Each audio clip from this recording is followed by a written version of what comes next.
Welcome back to the EMT Spot. I'm Samuel Harrison, and I'm ready for another deep dive with all of you. And I'm Olivia Harper, ready to go. This week, we're looking at something maybe a little bit different, something that we haven't really looked at before, but it's blood pressure and social determinants of health. Really, really important topic. Yeah. You know, we always hear about hypertension Yeah. as the silent killer, and for good reason. Right. A lot of people don't realize that they even have high blood pressure until it causes, like, a heart attack or a stroke. Right, and it's not just like a little problem. No, it's a global issue. Yeah, it's a global issue. Millions of people are affected by hypertension worldwide. No. And it increases the risk for heart attack, stroke, and also things like kidney failure. So the big deal, and we should all be paying attention to it. Yeah. So when we talk about social determinants of health, what are we even talking about? I mean, in terms of blood pressure, like, how are those two things connected? Well, it's about thinking bigger than, just your genes or your personal choices. It's recognizing that where you live, how easy it is to get the resources that you need, and even just like the cultural norms of where you are can actually influence your risk of developing hypertension and even how well you manage it. So it's like a web of interconnected factors that all are working together. Exactly. And it really becomes obvious when we look at the differences in hypertension rates between like different racial and ethnic groups. So you're saying that different racial and ethnic groups are more likely to have hypertension than others? Sadly, yes. Okay. And it's not just about genes either. Huh. So, for example, Black individuals here in the U.S. tend to develop hypertension earlier in life, and they also have lower blood pressure control rates compared to white individuals. Wow. And are there similar disparities for other groups as well? Yes. So, for example, the Hispanic community has different levels of prevalence and control rates, depending on the specific subgroup that we're talking about. Oh, yeah. And even within Asian Americans, there are different risks for different subgroups. Oh, wow. Yeah. So it's not enough to just look at broad racial categories. We really have to get down to the nitty-gritty of these different groups. Yeah. Understand what's really going on. Yeah, and that's where understanding social determinants of health for these different communities really makes a difference. It's about looking beyond just personal behavior and looking at the larger social and environmental context. So what are some examples then of some of these social determinants that might be impacting blood pressure management? Well, one of the biggest ones is access to healthcare. Oh, right. Yeah. If you don't get regular checkups, you may not even know that you have high blood pressure. Right. Early detection is really important for managing it well, and unfortunately, not everyone has equal access to healthcare. So it's like you don't even know you have a problem. Yep. You're trying to solve a problem you don't know exists. Exactly. What else is there? Another big factor is food security. Right. So we know that too much sodium can contribute to hypertension. But what if you live in a food desert? So a place where fresh, healthy foods are unavailable, or maybe they're just too expensive. Yeah. So your choices are limited, and that's going to directly impact your blood pressure. So even if you know that you should be eating healthy food and you're trying to, your environment might be working against you. Yeah, it can feel like an uphill battle sometimes. Yeah. And then on top of that, there's also the cost of healthcare. So even if you're able to see a doctor and you know you have the condition, if you can't afford the medication, that's a huge problem. Yeah. We know that taking your medications exactly as prescribed is so important for controlling your blood pressure. It's like one problem leads to another problem leads to another problem. Yeah, it's a domino effect. Yeah. And we haven't even mentioned things like language barriers. Oh, right. Imagine trying to navigate getting healthcare in a language that you don't totally understand. Yeah. It's frustrating, it's confusing, and it can lead to people misunderstanding what's going on with their health and treatment. It's amazing how interconnected all of this is. Yeah. It's not just like individual choices. It really is about the context in which those choices are being made. Absolutely. Okay, so what else? What else is there? One more social determinant of health that I want to touch on is acculturation. Okay. So that's the process of adapting to a new culture. Research has shown that people who were born in other countries often have lower rates of hypertension than people who were born in the U.S., even if they are the same race or ethnicity. Wow, that's really interesting. It's complicated, but lifestyle factors and social environments likely play a role. So it may be that some parts of American culture, what we eat or the level of stress that we have might actually be contributing to hypertension risk. So even though coming to a new country might give you more opportunities, it might have some hidden health consequences as well. Yeah, it's a fascinating area of study, Yeah. and it shows that we need to think about cultural context when we're addressing hypertension. Yeah, for sure. Okay, so then what about socioeconomic status? Yeah. How does that factor into all of this? Socioeconomic status, which we'll call SES, includes things like education income and occupation. Mm-hmm. Studies show that people with lower SES tend to have a higher chance of having hypertension. Mm. This is probably because of a lot of factors like limited access to healthcare, less knowledge about health, or even just chronic stress from financial worries. So again, your choices are limited by your circumstances. Exactly. And even when people have access to the same healthcare resources, Mm-hmm. we still see differences in how well they manage their hypertension based on their SES. Oh, really? So even if they have the same resources, people with a lower SES might not be able to control their blood pressure as well? Unfortunately, that's what the data shows, Wow. which really emphasizes how complex this is. There are a lot of factors at play beyond just healthcare. For instance, someone with lower SES might have less time to exercise or cook healthy meals Right. because of their job or commute. Right. It's just harder. It seems like we're just scratching the surface of this, and it's way more complicated than I thought. You're telling me, and we haven't even talked about genetic and physiological differences, Oh, yeah. which make this already complex topic even more complex. I am definitely interested to learn more about that. Yeah. So let's dive into those genetic and physiological factors next time and figure out how they fit into all of this. Sounds good. Stay tuned because that's exactly what we're going to explore in the next part of our deep dive. We're going to see how biological factors are actually intertwined with social determinants of health. It's like a web. It is a web. Okay, I can't wait. Me too. We are back on the EMT spot. Ready for more. Yeah, last time we were talking about how all of these social determinants of health can really impact a person's ability to manage their hypertension. Like access to healthcare and food security? Yeah. It really highlights how important it is to think beyond individual choices and recognize that the environment and the resources that people have access to play a really important role. Yeah, it was a real eye-opener to see just how much of an impact all these non-medical factors have. Totally. So where do we go from here? Well, that leads us to what we want to talk about today, which is this complex relationship between lifestyle dietary choices and hypertension. Okay, so let's get specific. What are we talking about here? Is this where we get to finally dissect the fast food dilemma? While fast food's not exactly helping our blood pressure, Right. it's not just about saying no to specific foods. It's about understanding the balance of our diet overall. One of the biggest culprits across the board, though, is sodium. Ah, salt. Yeah. The Casey flavor enhancer that can come back to bite us. Exactly. The World Health Organization recommends no more than 2 grams of sodium per day for adults. Okay. But studies show that most of us eat way more than that. Yeah, I'm sure all those prepackaged meals and restaurant dishes are contributing to that. Yeah, absolutely. But here's the thing. The impact of sodium can actually vary a lot, depending on the person and even their culture. Oh, really? So you're saying some people are more sensitive to the effects of salt than others?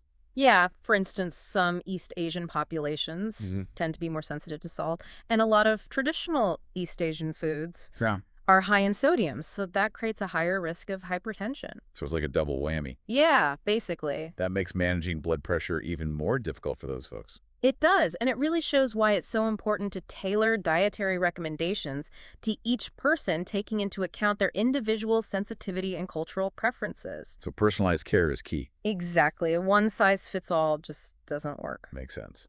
So besides sodium, what are some other dietary patterns that are linked to hypertension? There's been some interesting research on the Southern diet. Okay. So it's high in added fats, fried foods, processed meats, sugary drinks, the works. Sounds pretty good, but probably not the best for your heart. Yeah, exactly. Studies have linked this diet to a higher risk of hypertension, Okay. especially among certain racial and ethnic groups here in the U.S. So again, we see that connection between diet culture and health disparities. It's complicated. It's not just about telling people what to eat. Right. It's about understanding the culture surrounding food choices and finding ways to promote healthier habits within those cultural norms. Absolutely. It's about giving people the knowledge and resources to make choices that work for them. Right. And that align with their health goals. Exactly. Okay, so let's switch gears a bit and talk about medication. Okay. Another really important part of managing hypertension. But even with medication, we see differences in how well it works for different groups of people. Yeah, I mean, earlier we talked about Access to healthcare. Right. And I would imagine that includes access to medication, too. Definitely. But even when people have access to medication, we run into another challenge. What's that? Medication adherence. So whether people are actually taking their meds as prescribed. Oh, yeah, that's a really good point. Why wouldn't people take their medication if they know they need it? What's going on there? Well, there are a lot of reasons. It's complicated. Okay. Sometimes the side effects are just too much to handle. Mm-hmm. Or maybe the medication is just too expensive, especially if you don't have insurance. So affordability plays a big role. Huge. Are there other reasons, too? Yeah, sometimes it's as simple as forgetting to take your pills. Mm-hmm. Or maybe people don't understand how important it is to take them regularly. Oh, okay. So it's really important for healthcare providers to educate patients and communicate clearly. Right. Make sure everyone's on the same page. Exactly. Yeah. And again, those social determinants of health that we talked about earlier, Yeah. they play a role here too. They can affect whether people have access to medication, whether they can afford it, and whether they actually take it consistently. It's all connected. It really is. Yeah. So even if someone gets past those initial hurdles and takes their medication as prescribed, there are still challenges they might face. Really? Like what? One big thing is treatment intensification. Yeah. So Yeah. adjusting the medication or dosage to get the best blood pressure control. Mm-hmm. Some racial and ethnic groups are less likely to get the right treatment intensification, Oh, well. and that can lead to worse outcomes. So it's not just about taking the medication, it's about making sure it's the right medication and the right dose. Yeah, exactly. And that requires regular checkups and communication with your doctor. Which can be difficult for some people. Exactly. It all comes back to those missed appointments. Right. If you can't get to your appointments because of transportation or childcare or work, Yeah. you miss opportunities to check your blood pressure, adjust your medication, and talk to your doctor about any concerns. It's like those social determinants of health are creating all these obstacles that make it harder to manage hypertension. You got it. It's not just about taking a pill. Right. It's about addressing the whole person. Mm-hmm. Their social situation, their economic situation, their cultural background. So personalized care, tailored interventions, recognizing that we're all different. Exactly. You nailed it. And speaking of tailored approaches, did you know that there are specific guidelines for managing hypertension in different populations? Really? Hmm. No, I didn't know that. Hmm. Tell me more. I love learning about how medical guidelines are changing to include all these differences. Okay, so for example, the 2017 ACC guidelines, Mhm. they recommend starting with certain medications like calcium channel blockers and thiazide diuretics Mm. for non-Hispanic Black adults with hypertension. So they're saying that certain medications work better for certain groups of people. Yeah, exactly. It's a step towards personalized medicine, Right? recognizing that people respond to medications differently Mm. and that tailoring treatment plans is super important for getting good results. That's fascinating. Are there similar guidelines for other groups like Hispanic or Asian populations? Researchers are working on it, and guidelines are constantly evolving as we learn more. Right. But the trend is definitely toward more personalized approaches, moving away from one-size-fits-all solutions. That's good to hear. Yeah. So this brings up another question. What about people who don't respond to the standard treatments, even if they're taking their medication as prescribed and everything? That's a great question. And that's where we get into resistant hypertension. Okay. So that's when your blood pressure stays high, even though you're taking at least 3 different medications, Wow. including a diuretic. Okay. What causes that, and can you treat it? Well, it's complicated. There are a few things that can cause it. Mm-hmm. Sometimes it's what we call secondary hypertension, Okay. which means the high blood pressure is caused by another health problem, Oh, like what? like kidney disease or hormonal disorders. Okay, so if you treat that other health problem, the resistant hypertension might go away. Yeah, sometimes. But in other cases, it's what we call true resistant hypertension, Okay. which means the body just isn't responding to the medications like it should. Oh, wow. Okay, I'm good at that. So there's a really important distinction to make here. Okay, what is it? It's important to know if it's true resistant hypertension Mm-hmm. or what we call pseudo-resistance. Pseudo-resistance, what is that? So pseudo-resistance is when your blood pressure readings are high Mm. because of things like not taking the right dose of medication Okay. or not taking the medication consistently Mm-hmm. or even just measuring your blood pressure wrong. Oh, wow. So before you say someone has true resistant hypertension, you have to make sure it's not something else. Yeah, exactly. So doctors need to do a thorough evaluation, Hmm. make sure the blood pressure is being measured correctly, and communicate openly with the patient. Wow. It seems like we're learning that managing hypertension is about so much more than just medication. It is. It's about a holistic approach, Yeah. looking at the whole person, Hmm. understanding their social, economic, and cultural background. Yeah. And taking all of that into account when you're developing a treatment plan. Exactly. So I'm really excited to talk about some of the innovative ways people are addressing these challenges. Me too. Let's get to it. Okay, stay tuned because in the final part of our deep dive, we're going to explore how community interventions, technology, and culturally sensitive approaches are changing how we manage hypertension. Okay. Sounds good. I'm ready. We are back for the final part of our deep dive here on the EMT spot. It's been quite a journey, huh? It has. We've learned so much about blood pressure and the complex factors that influence it, All those social determinants of health, the different treatment the approaches. challenges people face. It's a lot to take in. It is, but now it's time to focus on something more positive. Okay. The amazing things that people are doing to address hypertension. I like it. Solutions? Give me the good news.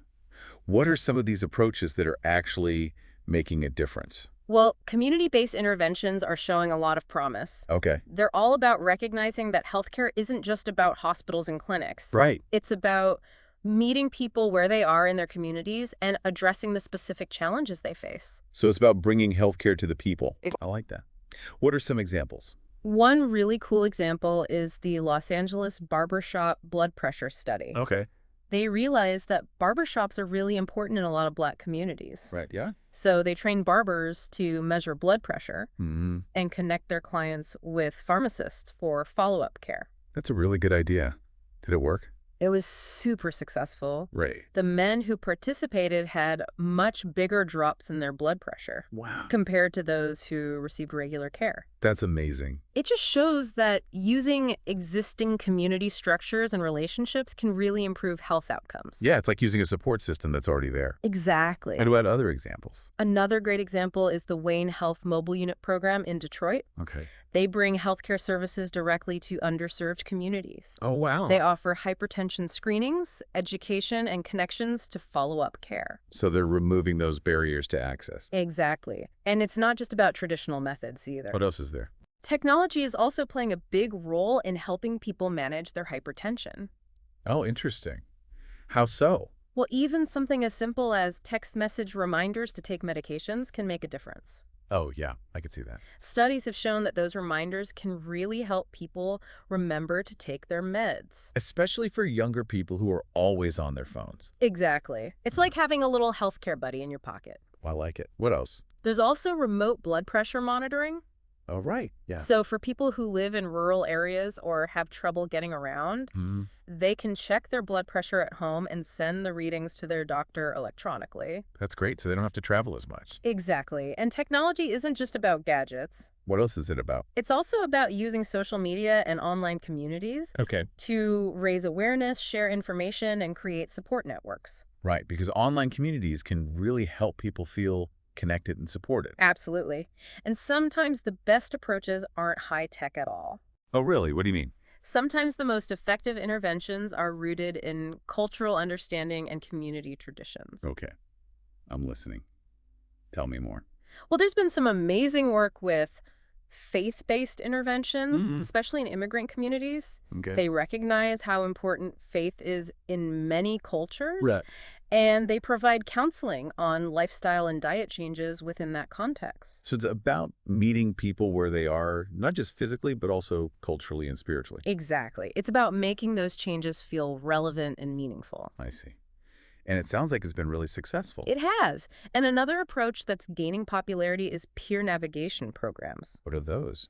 They train people who have successfully managed their own health conditions Mm-hmm. to become mentors for others facing the same challenges. Well, that's a great idea. It's like having a health buddy who really gets it. Exactly. It's empowering for both the mentor and the person being mentored. So it seems like there's a lot of hope and a lot of innovation happening in the field of hypertension management. There really is. And it's inspiring to see that we're moving away from one-size-fits-all solutions Right. and embracing the fact that everyone is different. Yeah. We need to personalize approaches and consider each person's unique circumstances. Their cultural background, their social context. Exactly. And by addressing those social determinants of health, we can create a world where everyone has a chance to be healthy, no matter who they are or where they come from.